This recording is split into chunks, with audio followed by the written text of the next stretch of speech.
Welcome to another episode of Management Unplugged by GR. Okay, just picture this for a second. You've poured, 4 years of your life, all the hopes of your entire team, and, oh yeah, $600 million into one single project. And now you find out it all might just explode.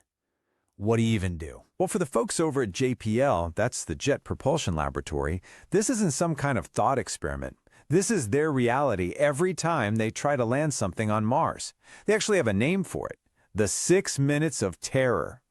Think about that. That's how long it takes for a spacecraft screaming into the Martian atmosphere at 12,000 miles per hour to slow down and, fingers crossed, land safely.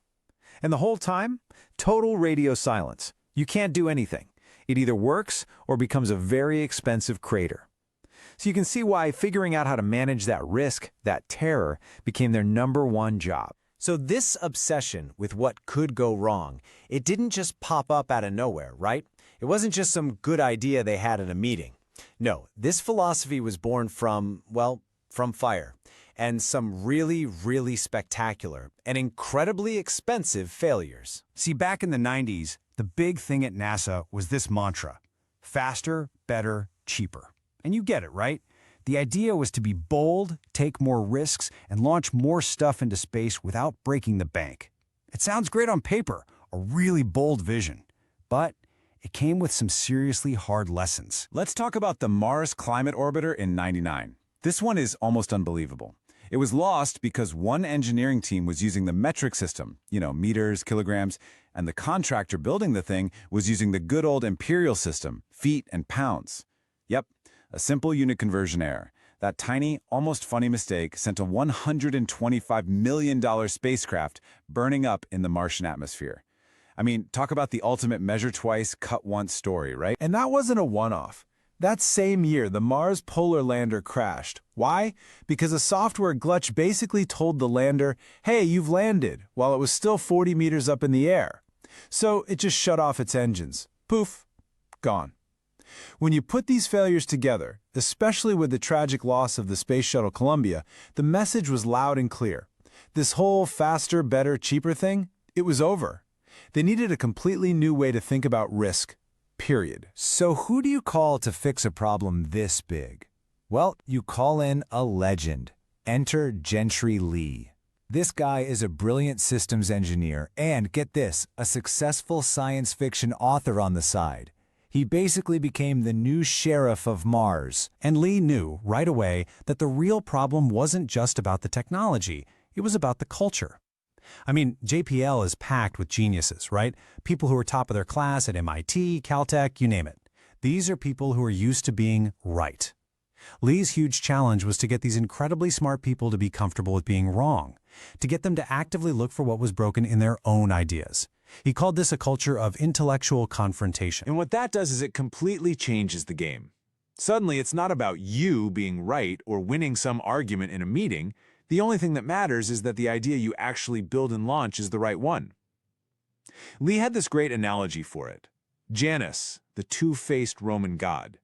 You have to be looking forward toward innovation in the future, but at the exact same time, you have to be looking backward, learning from every single past mistake. Okay, so that's the philosophy, but how do you actually do it? How do you get a whole building full of rocket scientists to talk about risk in the same way?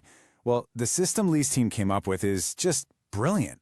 It's so simple, but it's unbelievably powerful. They basically boiled everything down to 2 questions. First, consequence.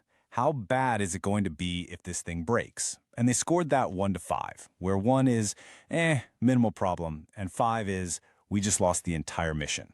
And second, likelihood. How likely is it that this bad thing will actually happen? Again, scored 1 to 5 from almost no chance to, yeah, this is probably going to happen. Then they took every single potential problem and plotted it on a simple chart, a heat map. Green means, cool, we can handle this. Yellow means, we need to keep a very close eye on this one. And red? Red means all hands on deck. This is a 5-alarm fire that could kill the entire mission if we don't fix it. Instantly, everyone in the room knows where the biggest dangers are. All right, to really see this system in action, let's walk through the life of a mission. Now, this one's fictional. It's called the Mars Biological Explorer, or MBE, but it's a mashup of real missions, and it really shows you the kind of gut-wrenching choices these teams face. So the MBE mission has to survive 3 big reviews, these major checkpoints. Think of them as gauntlets. The first one happens way out, almost 4.5 years before launch. The second is at the halfway mark, when the design gets locked in. And the final one?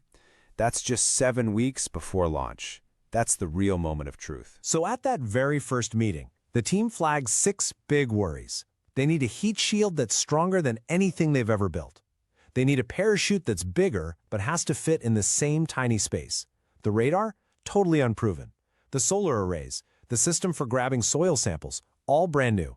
And the big one, the main science instrument, the BMSA, is super complex and totally critical to the mission. Right now, all of these are sitting in the yellow zone. So they're concerning, but the team thinks, okay, we can probably solve these. Fast forward to the midpoint check-in. And there's some awesome news. The engineers worked their magic. The heat shield problem? Solved. The parachute? Figured it out. The solar arrays? Prototypes worked perfectly. So, boom, boom, boom. 3 big risks move from yellow right into the green zone.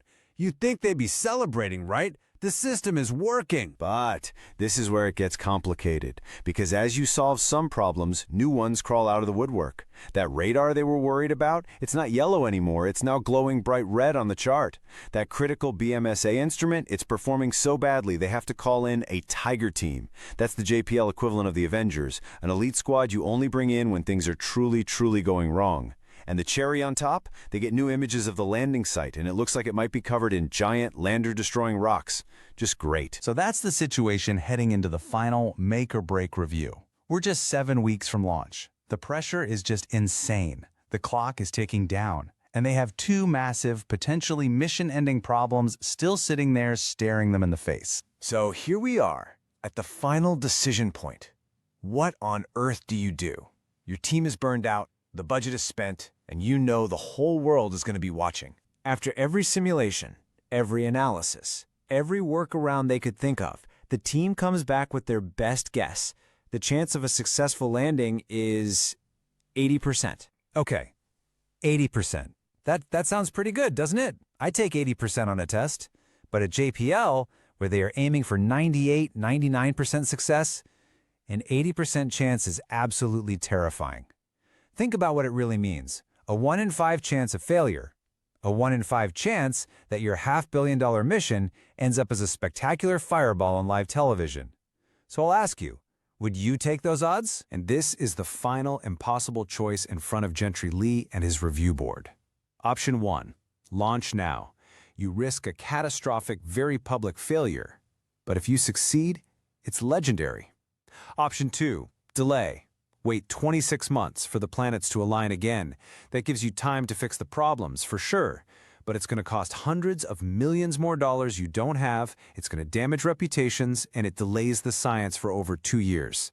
Both options are just awful. So with a nation's pride on the line, with $1 billion investment hanging in the balance, what's the right call? There's no easy answer here. This is the brutal, real world of high-stakes risk management, where it's not just about spreadsheets and numbers, it's about careers, it's about science, it's about the dreams of hundreds of people. What do you do? See you later. Bye-bye.